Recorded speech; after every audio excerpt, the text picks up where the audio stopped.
خوش آمدید۔ آج ہم ایک ایسے موضوع پر بات کر رہے ہیں جو کافی حساس بھی ہے اور علمی طور پر بہت دلچسپ بھی۔ جی، یہ موضوع ہے حضرت عائشہ رضی اللہ عنہا کی شادی کے وقت ان کی عمر کا۔ بالکل۔ آپ نے شاید دو طرح کی باتیں سنی ہوں گی۔ ایک طرف روایتی نقطہ نظر ہے جو ہمیں حدیث کی مستند ترین کتابوں میں ملتا ہے کہ رخصتی کے وقت ان کی عمر 9 سال تھی۔ جی، یہ سب سے مشہور روایت ہے۔ اور دوسری طرف ایک کہہ لیں کہ جدید نظریہ ہے جو مختلف تاریخی حوالوں کو جوڑ کر یہ نتیجہ نکالتا ہے کہ ان کی عمر 18 یا 19 سال کے قریب تھی۔ جی، آج ہمارا مقصد کسی ایک کو صحیح یا غلط ثابت کرنا نہیں ہے بلکہ اس کی تہیں کھولنا ہے۔ جی، ہم یہ سمجھنا چاہتے ہیں کہ یہ جو دوسرا نظر ثانی شدہ نظریہ ہے یہ کن دلائل پر کھڑا ہے، اس کے پیچھے کیا سوچ ہے، اور پھر صدیوں سے قائم روایتی نقطہ نظر کے علماء اس کا کیا جواب دیتے ہیں۔ بالکل۔ اور یہ سمجھنا بہت ضروری ہے کہ یہ بحث صرف اعداد و شمار کی نہیں ہے، یہ اصل میں علم کے دو مختلف طریقوں کی بحث ہے۔ اچھا، وہ کیسے؟ دیکھیں، ایک طریقہ یہ ہے کہ جو سب سے واضح اور مستند متن یعنی حدیث ہمارے پاس ہے، ہم اسے حرف آخر مان لیں۔ صحیح۔ دوسرا طریقہ یہ ہے کہ ہم تمام دستیاب تاریخی معلومات کو ایک ساتھ رکھ کر ایک بڑی تصویر بنانے کی کوشش کریں، اور اگر اس میں کوئی چیز فٹ نہ ہو رہی ہو تو اس پر سوال اٹھائیں۔ تو یہ کوئی نیا فرقہ نہیں بلکہ تاریخ کو سمجھنے کی ایک کوشش ہے۔ بالکل، یہ ایک جدید علمی مشق ہے۔ چلیں پھر اسی جدید علمی کوشش سے شروع کرتے ہیں۔ یہ جو نظر ثانی شدہ نظریہ ہے، اس کو پیش کرنے والوں کا سب سے مضبوط، سب سے ٹھوس ثبوت کیا ہے؟ ان کا سب سے بڑا اور شاید سب سے زیادہ متاثر کن دلیل ایک ریاضیاتی حساب پر مبنی ہے۔ ریاضیاتی حساب؟ جی، اور اس کا تعلق حضرت عائشہ رضی اللہ عنہا کی بڑی بہن حضرت اسماء بنت ابی بکر رضی اللہ عنہا کی عمر سے ہے۔ اچھا، یعنی وہ حضرت عائشہ کی عمر کا اندازہ ان کی بہن کی عمر سے لگا رہے ہیں؟ جی بالکل، اس کے لیے وہ حدیث کے بجائے تاریخ و سوانے کی بڑی کتابوں کا سہارا لیتی ہیں، جیسے امام ابن کثیر کی البدایہ والنہایہ یا امام الذہبی کی سیر اعلام النبلاء۔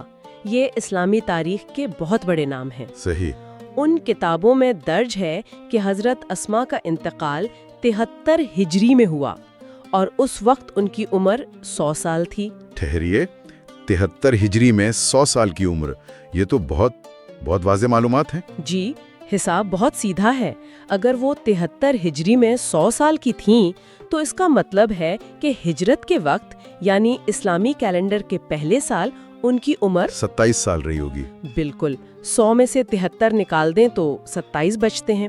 یہاں تک بات واضح ہے؟ جی بالکل واضح ہے۔ تو ہجرت کے وقت حضرت اسماء 27 سال کی تھیں۔ اس کا حضرت عائشہ سے کیا تعلق بنا؟ تعلق یہ ہے کہ وہی تاریخی ذرائع ہمیں یہ بھی بتاتے ہیں کہ حضرت اسماء اپنی چھوٹی بہن حضرت عائشہ سے 10 سال بڑی تھیں۔ اچھا، اب آپ خود حساب لگائیں۔ اگر حضرت اسماء ہجرت کے وقت 27 سال کی تھیں اور وہ 10 سال بڑی تھیں تو حضرت عائشہ کی عمر ہجرت کے وقت 17 سال بنتی ہے۔ جی 17 سال، واہ، 17 سال۔ اور شادی کی رخصتی تو ہجرت کے بعد مدینہ میں ہوئی تھی۔ جی، رخصتی 2 ہجری میں ہوئی، تو اگر وہ ہجرت کے وقت 17 سال کی تھیں تو 2 ہجری میں ان کی عمر 19 سال بنتی ہے۔ 19 سال؟ جی، نظر ثانی کرنے والے کہتے ہیں کہ یہ ایک ٹھوس تاریخی حساب ہے جو حدیث کے باہر دوسرے مستند ذرائع پر مبنی ہے، اس لیے اسے نظر انداز نہیں کیا جا سکتا۔ یہ واقعی بہت دلچسپ ہے۔ یہ حساب اتنا صاف لگتا ہے کہ سوال پیدا ہوتا ہے کہ اسے چیلنج کیسے کیا جا سکتا ہے۔ اس پر ہم بعد میں آئیں گے۔ ٹھیک ہے، تو اس ریاضیاتی دلیل کے علاوہ بھی ان کے پاس کچھ ہے، کوئی اور ٹھوس بات؟ جی بالکل، دوسری اہم دلیل جنگوں میں ان کی شرکت کے حوالے سے ہے۔ جنگوں میں؟ جی، صحیح بخاری میں ہی روایت ہے کہ حضرت عائشہ اور حضرت ام سلیم جنگ بدر اور جنگ احد میں زخمیوں کو پانی پلانے اور ان کی دیکھ بھال کا کام کر رہی تھیں۔ جنگ بدر تو 2 ہجری میں ہوئی، یعنی روایتی نظریے کے مطابق ان کی شادی کے تقریباً فوراً بعد۔ بالکل۔ شرکت سے کیا مراد ہے؟ کیا وہ لڑائی کے مرکز میں تھیں یا کسی محفوظ جگہ پہ؟ بہت اچھا سوال ہے۔ یقیناً کوئی یہ نہیں کہہ رہا کہ وہ تلوار لے کر لڑ رہی تھیں، لیکن نظر ثانی کرنے والوں کا نقطہ جنگ کے ماحول کے بارے میں ہے۔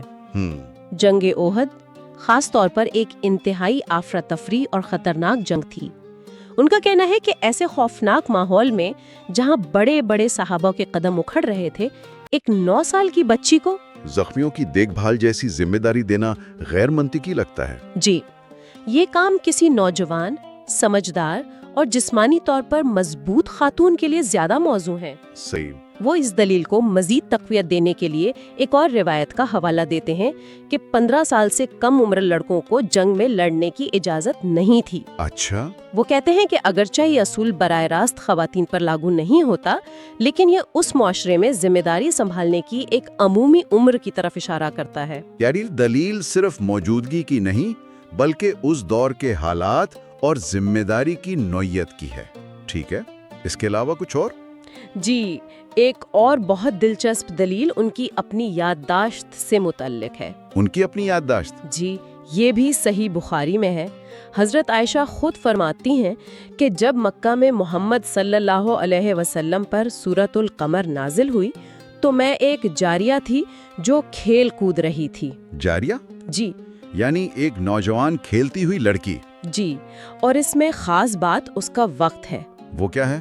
تاریخ دانوں کا اس بات پر اتفاق ہے کہ سورۃ القمر کا نزول ہجرت سے تقریباً 8 یا 9 سال پہلے مکہ میں ہوا تھا۔ 8-9 سال پہلے؟ جی، اب اگر ہم روایتی ٹائم لائن کو دیکھیں جس کے مطابق وہ ہجرت کے وقت 6 یا 7 سال کی تھیں، تو سورۃ القمر کے نزول کے وقت یا تو وہ پیدا ہی نہیں ہوئی تھی یا پھر ایک دودھ پیتی بچی تھی۔ بالکل، اور ایک شیرخوار بچی کو نہ تو کوئی واقعہ یاد رہ سکتا ہے اور نہ ہی وہ خود کو کھیلتی ہوئی لڑکی کہہ سکتی ہے۔ کے حساب سے ناممکن لگتا ہے۔ بالکل، یہی نظر ثانی شدہ نظریے کا مرکز ہے۔ وہ کہتے ہیں کہ ہم ان تمام بکھرے ہوئے ٹکڑوں کو جوڑتے ہیں تو ایک ایسی تصویر بنتی ہے جس میں ان کی عمر 17، 18 یا 19 سال لگتی ہے، 9 سال نہیں۔ ٹھیک ہے، یہ ایک بہت جامع اور منطقی کیس لگتا ہے۔ تو پھر یہاں سب سے بڑا سوال پیدا ہوتا ہے، اگر یہ دلائل اتنے مضبوط ہیں تو پھر پچھلے 1400 سالوں سے علماء کی بھاری اکثریت 9 سال والی روایت پر کیوں قائم ہے؟ اس کا جواب علم حدیث کے اصولوں میں ہے۔ اچھا۔ روایتی علماء کا سب سے پہلا اور سب سے وزنی جواب یہ ہے کہ 6 سال میں نکاح اور 9 سال میں رخصتی والی روایت حدیث کی 2 سب سے مستند کتابوں صحیح بخاری اور صحیح مسلم میں موجود ہے۔ یعنی ان کے لیے ذریعہ، سورس کی کوالٹی سب سے اہم ہے۔ بالکل، اور اس سے بھی زیادہ اہم بات یہ ہے کہ یہ روایت خود حضرت عائشہ رضی اللہ عنہا سے منسوب ہے۔ وہ خود بتا رہی ہیں۔ جی، وہ کسی اور کے بارے میں نہیں بلکہ اپنی زندگی کے سب سے اہم واقعے کے بارے میں خود بتا رہی ہیں۔ روایتی علماء کا موقف یہ ہے کہ یہ کیسے ممکن ہے کہ کسی کو اپنی شادی کی عمر یاد نہ ہو؟ یہ ایک ذاتی گواہی ہے۔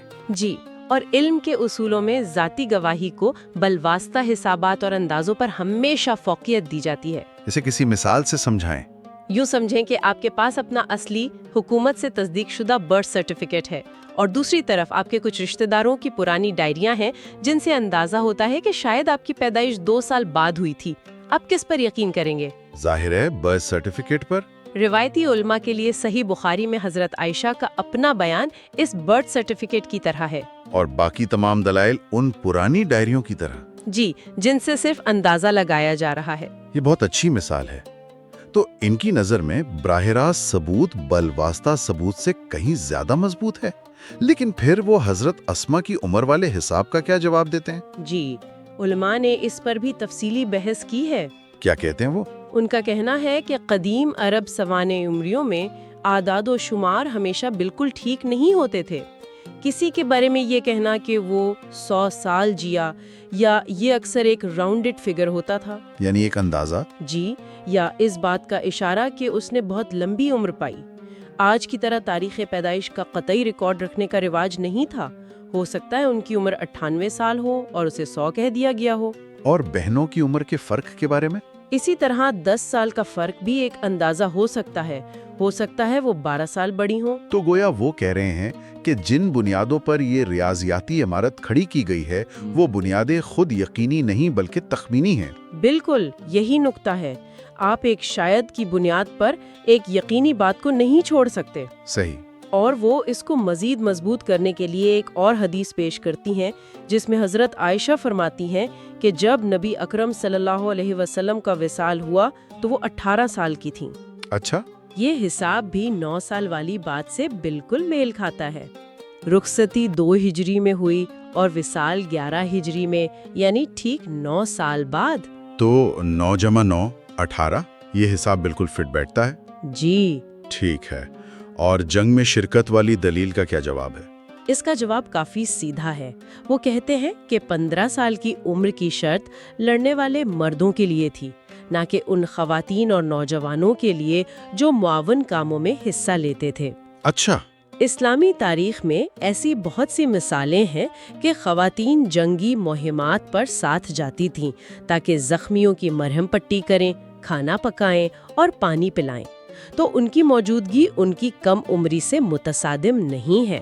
گویا روایتی نقطہ نظر ہر بار واپس ایک ہی اصول پر آتا ہے۔ جب ہمارے پاس ایک صحیح اور صریح حدیث موجود ہو تو ہمیں قیاس آرائیوں کی ضرورت نہیں، متن ہی حتمی ہے۔ بالکل، اور ان کے پاس ایک آخری بہت طاقتور دلیل بھی ہے۔ وہ کیا ہے؟ وہ کہتے ہیں کہ اگر یہ اتنی بڑی اور واضح تاریخی غلطی ہوتی، یعنی ایک 19 سال کی خاتون کو 9 سال کا کہا جا رہا ہوتا، تو کیا اس دور میں کسی نے اس پر بات نہ کی ہوتی؟ صحابہ کرام، تابعین یا ابتدائی صدیوں کے مورخین میں سے کسی ایک نے بھی اس عمر پر کبھی کوئی سوال، کوئی اختلاف یا کوئی تبصرہ کیوں نہیں کیا؟ یہ ایک بہت گہرا نقطہ ہے، یعنی تاریخ کی خاموشی بھی ایک ثبوت ہے۔ جی، اسے علمی زبان میں اجماع یا اتفاق رائے کہتے ہیں۔ 1400 سال سے زائد عرصے کا علمی اتفاق خود ایک بہت بڑی دلیل ہے۔ تو اب اگر ہم اس ساری گفتگو کو سمیٹیں تو ہمارے سامنے 2 بالکل مختلف تصویریں ہیں۔ جی، ایک طرف نظر ثانی شدہ نظریہ ہے جو تاریخی ہم آہنگی، منطق اور مختلف ذرائع کو ملا کر ایک مربوط تصویر بنانے پر زور دیتا ہے، اور دوسری طرف روایتی نقطہ نظر ہے جو سب سے مستند متن یعنی صحیح حدیث کو حتمی اور فیصلہ کن مانتا ہے، چاہے وہ دیگر تاریخی اشاروں سے میل نہ بھی کھائے۔ جی، خلاصہ یہی ہے کہ نظر ثانی شدہ نظریہ ایک ذہین اور دلچسپ علمی تحقیق ہے، لیکن یہ اسلامی علم کی تاریخ میں ایک اقلیتی اور نسبتاً جدید رائے ہے۔ صحیح۔ جبکہ روایتی نقطہ نظر کی بنیاد واضح، کثیر تعداد میں موجود اور مستند ترین احادیث پر ہے، جسے صدیوں سے امت نے قبول کیا ہے۔ تو یہ بحث اس بات پر آ کر ٹھہرتی ہے کہ آپ تاریخ کی تعمیر نو کے لیے کس چیز کو زیادہ قابل اعتبار ثبوت مانتے ہیں؟ بالکل، بالواسطہ شواہد سے بنائی گئی منطقی تصویر یا ایک براہ راست ذاتی گواہی پر مبنی واضح متن؟ یہ واقعی غور طلب بات ہے۔ یہ صرف ایک تاریخی سوال نہیں رہ جاتا، بلکہ یہ بھی ہے کہ ہم تاریخی متون کو پڑھتے کیسے ہیں، ان کی تشریح کیسے کرتے ہیں، اور آج کے دور کی حساسیتیں ان سوالات کو کس طرح متاثر کرتی ہیں۔ بالکل، دونوں طرف کے دلائل میں اپنی اپنی جگہ وزن ہے۔ اور شاید سننے والوں کے لیے سوچنے کا نقطہ یہ ہو سکتا ہے، کیا تاریخی سچائی کو سمجھنے کے لیے ایک واضح، مستند مگر الگ تھلگ نظر آنے والے بیان کو فوقیت دینی چاہیے، یا ان بکھرے ہوئے تاریخی اشاروں کو جوڑ کر بنائی گئی ایک زیادہ منطقی اور مربوط تصویر کو قبول کرنا چاہیے، چاہے وہ اس واضح بیان سے ٹکراتی ہی کیوں نہ ہو؟ یہ صرف اس ایک موضوع کا سوال نہیں، بلکہ یہ علم کی نوعیت اور تاریخ کو سمجھنے کے ہمارے اپنے طریقہ کار کے بارے میں ایک بنیادی سوال ہے۔